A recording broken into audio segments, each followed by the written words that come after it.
an gaya maka wannan hanyar ta yan dauri ce irin ka ban wai sa ka bi wannan hanyar an gaya maka wannan hanyar ta yan dauri ce irin ka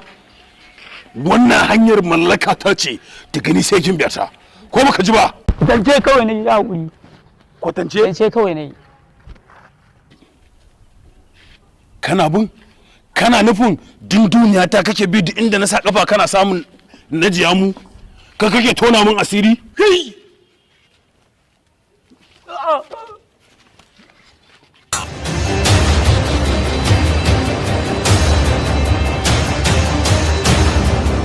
sai ka gane kuranka wallahi in kere yana yawo tsabo na sai sun jo ne